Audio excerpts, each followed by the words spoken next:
Well, it's not too often that we have somebody, classic rock artist, that passed away, and that one person is in studio right now. Entertainment medium Stacey Lynn Cripps. Welcome to the studio. Thank you very much for coming. Be very skeptic on this.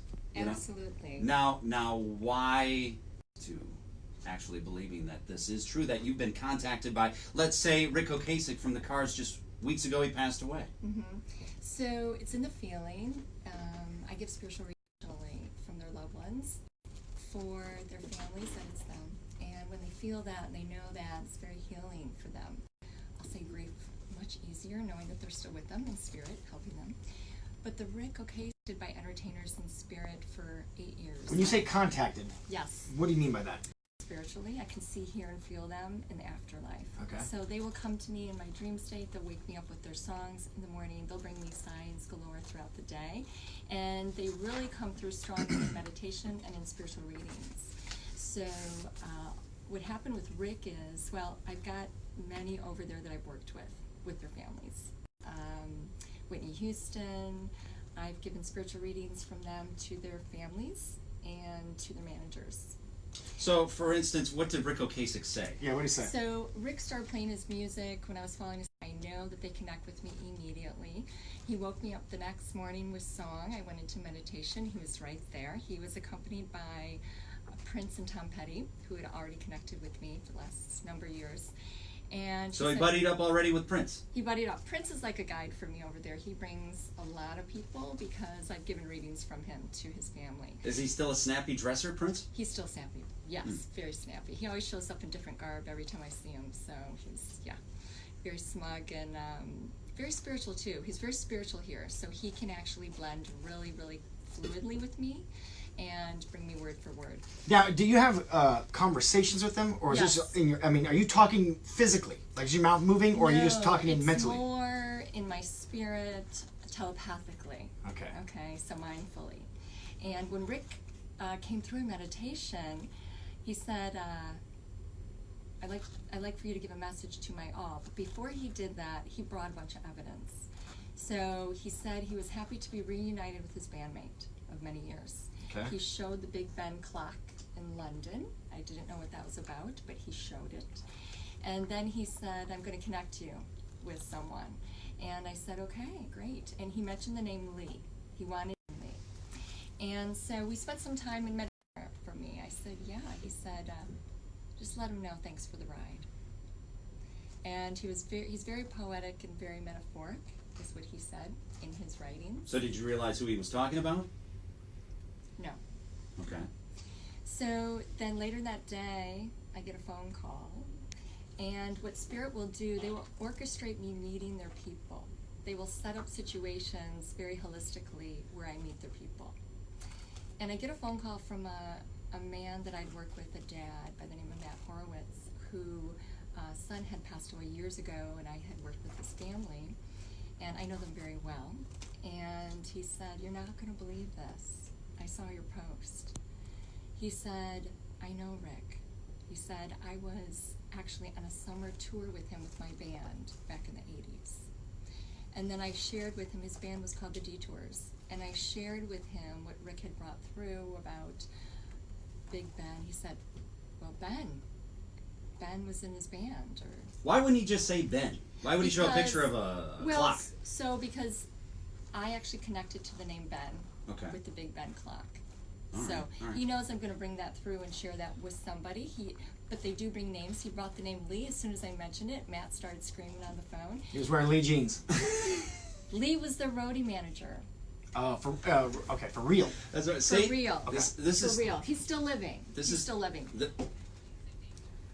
Yeah, thanks for the ride. Lee was the roadie manager, and this is Stacey Lynn Cripps. She's an entertainment medium. If you're wondering, if you just tuned in, like who this is, so she was contacted by Ric Ocasek from the Cars. You were also contacted by Tom Petty. Is that true? Yes. Tom Petty. What did Tom Petty have what to do you have to say? say? Yeah. So Tom Petty set me up in a situation where I was giving a spiritual reading to a musician, and this man named Les Paul came through, who invented the electrical guitar, which I did not know. But the musician that I was reading for, Les Paul was his mentor. and they were very good friends. They were at the Grammys together. And Les Paul brought through this entire memory of the Grammys with this guy and how they met Slash and everything else. Then Tom Petty came through and started speaking to him at that time, and he was a huge fan of Tom Petty's. Later that day, the guy came up to me and said, a woman just came up to my booth and said, I'm wearing guitar earrings from Tom Petty's guitar.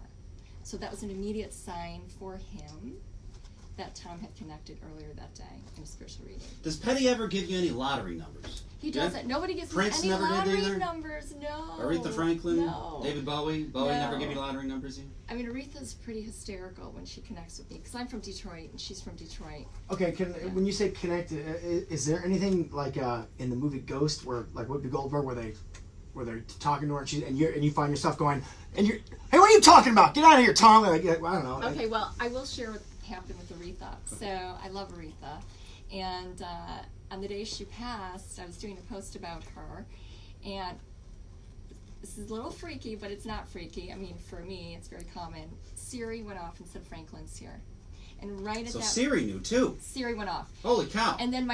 And then I get tingles and chills when Spirit's around me, and my whole body filled with chills. And she just started yapping and talking, and she's a very chatty Cathy, and then- she talked to me for quite a while. Did you mold clay at all? No. Can we talk to somebody? Can you? Is there any way you can connect with someone right now or no? Let me see who's here. Yeah, just give me a second. All right, Cheryl. I need a calm, peace moment to have this connection take place. Right? Okay. So I hear Aretha. Of course, we just spoke about her, and she's like, "Hi, honey. We're all here. What do you want to know? What do you want to know?" So she's here, and I will speak for her right now, actually. She's mentioning her and everything she wrote in that letter for the will needs to stand. Okay, so she's very much about that. She's mentioning that there were courts going on around that, but she wrote a letter as she was on the bed on the couch about her will. But she's very excited about Jennifer Hudson. She's very excited about her right now. And she's saying that she's nailing it, honey, and I'm with her, and I'm singing through her, and she's very excited about that. She's always wanted that to happen. Is screaming to play a REO Speedwagon song. Beautiful, beautiful, yeah. Yeah. Tom, though, is here. I just want to say. What's Tom saying? Oh, Tom Petty's here. All right, hold on. Okay. You just reminded me because I went to a Bob Seger concert this year, and I felt him very strongly there. And Bob showed him up on the screen, and that was a very strong moment. But he is talking about his daughter. He'd like to connect with his daughter. And there's like this girl that he's showing with really long hair, very striking, very very beautiful. He says we're rocking it out over here. We're writing music. He's writing music still. Where can people? Okay, so give me chills. Okay. He's talking about he's writing music through some young artists right now, bringing rock back. Good. We need rock back. Bringing rock back. Good. Yeah. Okay. So anybody that comes in here, young artists, he's mentioning especially young artists that are connected to him. He's rocking it out with him. He's saying rocking it out. And what a young artist that came in here, and that he's working through him in writing. And you guys, All right, we'll you give her- guys will know who this is. Is that right? Because I have chills head to toe. Oh my God. Good. I think so. All right. I think we do. Hutch. Oh, is it Hutch? Is that who it is? All right, we'll give our love to Tom Petty. He's right here. Give our Hey, love, Tom, high five, baby. to Ray. You're giving him an air high five. Real fast, since we're short on time right now. Where can they find you, Stacey Lynn Cripps? Entertainmentmedium.com, and And you have an event? we have a huge event coming up November 16th at the Chicago Marriott in Naperville, the Renew Conference. It's Chicago's first grief and healing conference. We have a lot of award-winning speakers and authors, and a lot of people from Chicago are going to be here who have experienced senseless acts of violence with their children. So Chicago survivors will be there. Thank you so much, Stacey. Thank Very you, interesting. guys. Yeah, Thanks, guys. remember the name Kevin Cronin, because if he ever passes away, he's going to find you. He's going to jump the line over Prince, over Tom Petty. Everybody's going to go someday, Jill. I'm just saying. Remember Kevin. Kevin, Cronin. got it. Right here, I got it right here. He'll show you the house from Home Alone. It's 97.1 FM The Drive.